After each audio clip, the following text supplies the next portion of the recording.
Hello everyone, this is Lone Star Lawman back with another one of my informal reviews, and today is going to be one of the best ones I hopefully have done because it's about a special rifle.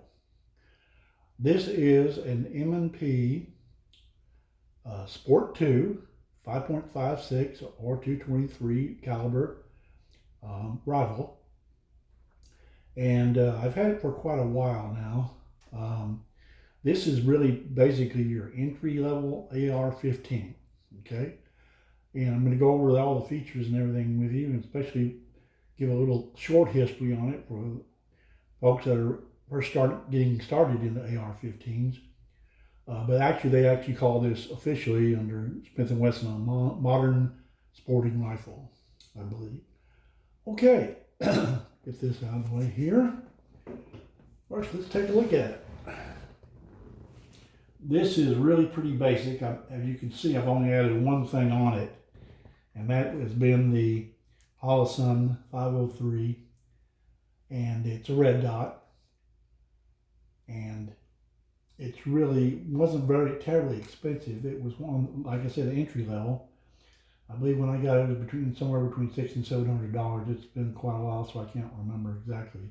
I got the sights on here, the red dot sights on there not too long after I bought it. Okay, let's take a look at all the functions of the gun. This ping pong ball or tennis racket looking like thing is your bolt release, and I'll show you how that works. Here is your charging handle. This is how you charge the weapon and get ready to lock and load. What would you do first on that? Now that I'm thinking about it. Now these have rounds in them, but I'm not going to put it all the way in. I'm just going to set straight how it goes. It goes all the way in here, and you push it up, and then you take the charging handle, pull it back all the way, and just let it go. That will lock it.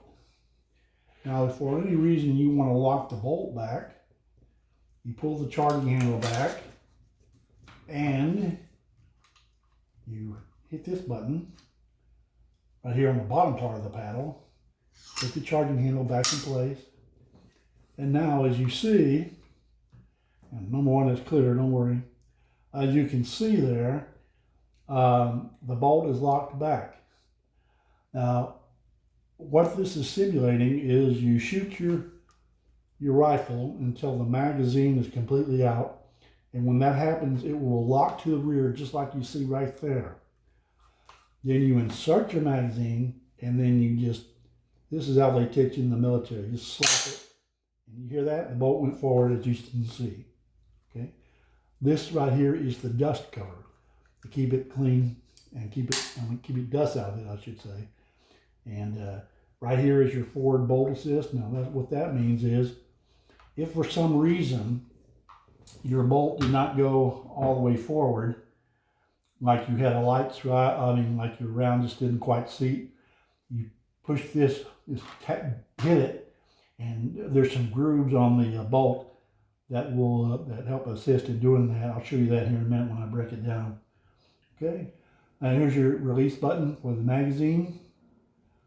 Okay, this has a standard handle. This has a 3-stage telescoping stock.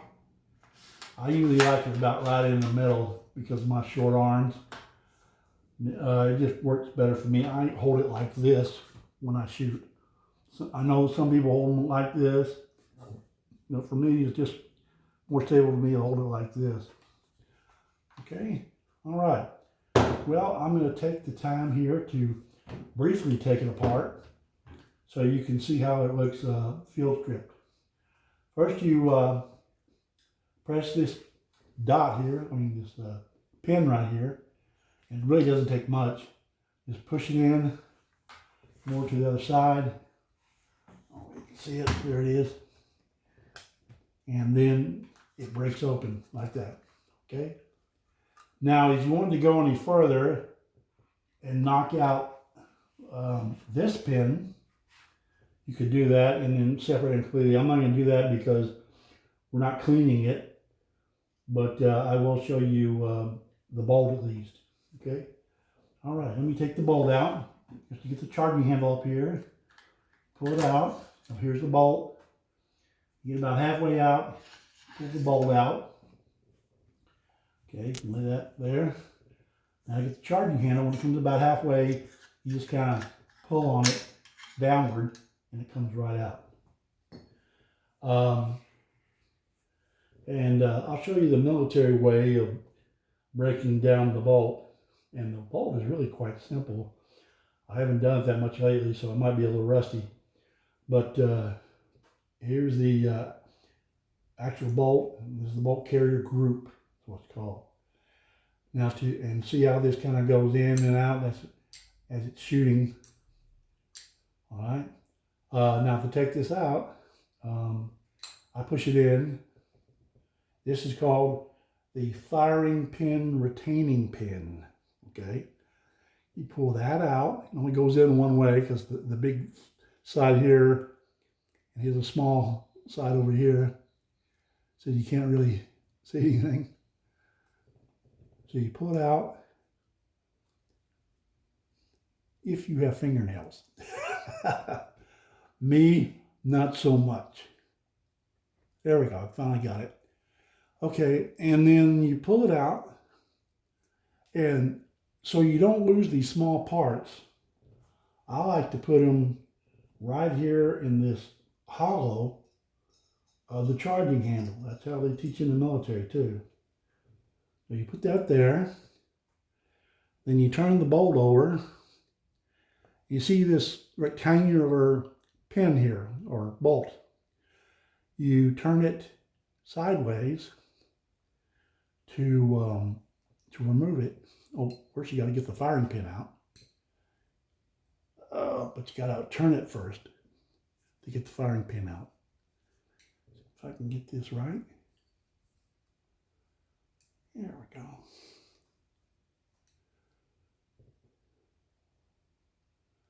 All right, I'm having fun today. See, that's how it goes when it looks out. When you want to get down here, and you got to turn it.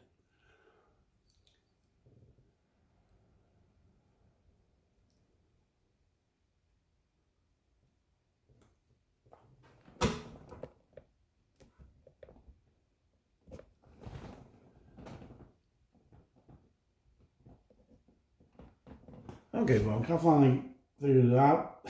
Like I told you, I haven't done it in a while. You pull the firing pin out first, and that's what it looks like right there. And then you put it in here, just like with the firing pin, retaining pin. Then you get your that bolt I was telling you about it, and you turn it. See, now I can turn it now. I've got the firing pin out. I forgot to get the firing pin out first. See how easy that is? And then you just open your hand, turn it over, and it should fall right out, or to the point to where you can easily pull it out, like so. Okay. See that little hole? That's where the firing pin goes through. Okay, stick that on the charging handle. Okay. Now you can completely remove the bolt. You can see just like that. One thing I should show you, this is where a lot of carbon buildup gets. A lot of carbon buildup. You can see I recently oiled and cleaned it. And you could remove this portion right here, which is for the extractor, right there, the extractor right there, and it has a little spring underneath, but I'm not going to do that. It takes too much time. And for now, I'm just showing you what it looks like. Now, if you want to, a good tool to use, and I'm going to show you that because I think it's so good, I just have to show you. There's a tool made by Otis. And it's called the Otis 5.56 Bone. Now, it's a funny looking thing, right? Look at that. But what it does is you can use it to clean like the face of this. And what you do is you take this knob in here, take it in over there, and then you turn it and use a lot of force, and then the carbon comes off. I would do that before you put any oil on it or anything like that. I'll show you the other use of that in a minute. Okay, so let me put this down for a second. and take the bone again. And here's how you clean the face of your firing pin right there. You stick it in here. I'm sorry, wrong way. You stick it in here and you twist it with a little force. I guess it doesn't matter which way you stick it in. It's probably this way, probably better. But anyway, you stick it in and you turn it, and of course that takes the carbon off. And it's back in the charging pin, charging handle. Then you can take the bolt itself and you use this tool on the other side, and you push it in there and you scrape. Gets all the facing of the carbon in there. I will do that first before you wet it down, and then wet it down and then do it. I didn't want to go into big detail with that, but I thought y'all would like that. Showing you that. Okay, let's put this thing back together. Okay, now we'll go back to our charging handle, and we put the bolt back in. Well, first we got to put the bolt in first, of course.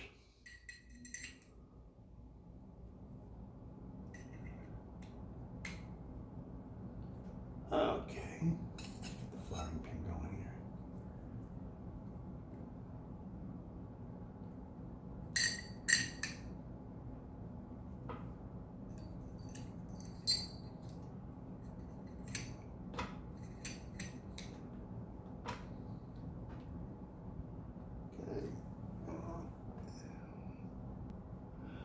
Okay, I finally got the bolt in. We take the this bolt, make sure it's lined up in there. Make sure I have it on the right side. That's right. Okay.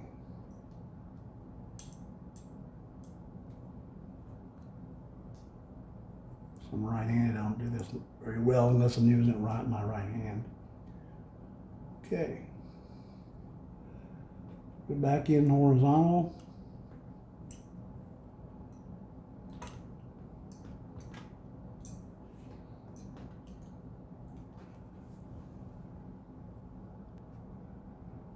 Okay, as I say, put it back in horizontal.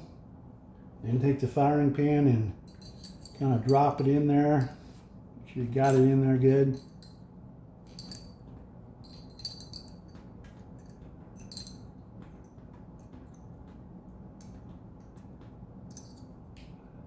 Make sure you shove it in there when you can. Oh, you gotta turn this bolt this way so it will go in. There we go. See, now that it's back in the original position. Then, of course, you want to put the firing pin retaining pin back in. And then there, you got it. See how it works? Okay. Now, let's put it back in there, back into the gun. Okay, first thing goes in is your charging handle. This way, kind of about halfway. There we go, about halfway. Just to have it stick out about halfway. Take the bolt. Sorry about that. The bolt in there. And it all fits right in there. Then you close it. Push this pin back. There you go. Close the dust cover. And you're good to go there, okay? Do a function check. So do your selector lever to fire. Good. Charge again. Put it on safe, and you're okay. Okay. That's basically how you take the bolt apart and put it in the gun, in the rifle. One thing about this entry-level AR-15 basically is what it These hand guards, they're standard, except for one thing. They don't have heat shields on them, which I'm probably going to replace at some point here.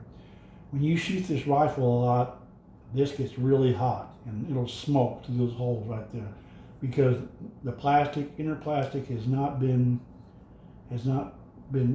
any heat shields put on them, which are in my military ones. They were silver and they were bolted underneath there, and they were attached to the handguard, and it kept your hands from getting hot.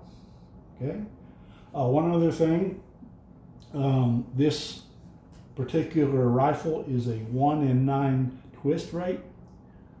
Your military ones were in the 1/7 twist rate, and that gave them more variety of rounds that can be used. Even the largest round, which is defensive rounds, I should say. I think the largest one, I could be wrong, but I think it's 77 grains. This rifle on a 1 in 9 twist, I have read, and anybody can correct me if you can find something different, is not going to shoot real accurate with anything over 62 grains. The NATO round for this rifle is 55 grains. It was standard issue in Vietnam and all through the military that I was in for 8 active duty years and 12 reserve. And but the 62 grainers are a little better. Let me show you the magazine that it comes with it. It came with the rifle. This is a PMag, and I believe Magpul makes it. Yep, Magpul. And it's very good. The only thing is it's made of plastic, something I'm not used to. I have put in there 62 grain Hornady soft points for a good defensive round. It holds 30 rounds. And sports fans, what we got over here? No, it is not a cable modem box. Well, it was a cable modem box. Well, you can see I wrote here 4 mags of 5.56 23 ammo. And let's open it up and take a look. Now, what you're looking at, folks, is genuine military surplus magazines. And these aren't Army surplus magazines. These are United States Marine Corps surplus magazines. Okay? And they're all the same here. You can see metal, full metal, just like the ones I shot in the military, because they are military. And they last forever. These still work real good. These things probably could be 20 years old for all I know. I don't know for sure, but they're great. I have a little extra ammo I keep in here. Some NATO rounds, and I think these are 62 grain. So, and they're just solid full metal jacket. Okay. All right. This is a handy box for that. Okay. One more thing I'll show you. I won't open the gun to do it, but I'll show you what this tool is over here. Remember I was telling you about cleaning with the bone, Otis bone tool, some of those, the firing pin and the bolt and everything. Well, this particular tool cleans the chamber face right up here. And what you do is, I've got a couple of them here. Here's the actual cleaning part. This is just kind of like a protector. But what you do is, you unscrew this cap. Oopsie, and it falls off, of course. And what you do is, you put that top on there. Put this back on. This back on, then you put it back on. One of these, the cleaning ones, the white ones. Let's pretend this is the white one, all right?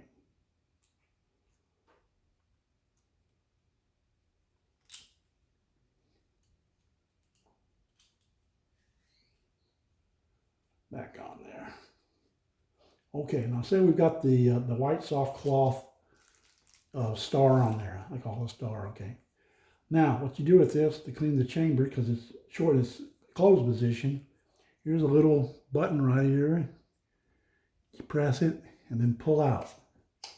And it gets longer, okay? And then you go right in here with the bolt out, of course, and everything, right to the chamber face, and just twist. You know, any way you want to do it. You can go like this, or whatever the case may be. Just go in there and you can clean that chamber face of the firearm. Okay, put it back together, go to the other button on the top, push it down, and then you can put it all away. Okay? All right. Now, the muzzle velocity is somewhere, I don't know the exact, I'm sorry, I didn't look it up, but it's quite high. It's like 2,400 feet per second, maybe 3,000. I don't know. Somebody correct me if I'm wrong and put it in the comments. But it's pretty fast moving round. Here is your sling mount. And here's another one for a 2-point sling. I haven't gotten a sling yet. Just been kind of lazy about that. But I'm looking for one. If anybody in the comment section can recommend a good one, let me know and I'll check it out. Okay, also on the top here, let's look at the sights. This is the pop-up sight. So you can see it comes right up by hitting this paddle here on either side. It's a peep sight, of course. You go right down through the front post. Then you put it down when you want to use it. Now the Wesson, I'll take this off for a second. Kind of see what it looks like. The Wesson red dot sight. This is the 503, and it's just one I wanted. It gives what's called a 1/3 co-witness, where the red dots are slightly above right here and circle. I don't think I can get this on camera, but I'll tell you what, I'll turn it on and we'll try. Okay, turn it on, there's this little plus sign, just hit it once. And let's see, make sure it's coming on. Yeah, but it's kind of dark. Make it a little brighter so y'all can see, if you can see. Okay, and I'm going to try and turn this gun around and let y'all look in there. I'm sorry if I can't show it to you too good. It's in there. I'm sorry, folks. I just can't seem to line it up just right. But to turn it off, just hit 2 buttons at the same time. One thing I should tell you is that these are just almost similar, very similar. If anybody's familiar with EOTech, it's the same type setup in the reticle. It's a red dot, two MOA red dot, and with a 62 circular red dot around it. So it looks pretty cool and works well. Okay. All right. Let's took the other side of the gun a little bit better because I didn't show it to y'all very well. That's what it looks like. Forward assist. Okay. All right. I think I've covered just about everything. If there's something I didn't cover that you have a question on, I'll address it in the comments. Like I said, it was a very good entry level AR-15, which is really all I need. I mean, you need something to defend the house or whatever, this will be certainly good enough. Let me know what you think. This is the granddaddy of them all as far as my guns that for use I use all the time. The AR-15 or the M&P Sport Smith & Wesson. This is Smith & Wesson. Really will do the job for you. Well, I guess that's about it. I hope y'all have enjoyed the video. Please like and subscribe and comment. And don't forget to ring that doorbell. That's on top of the notifications.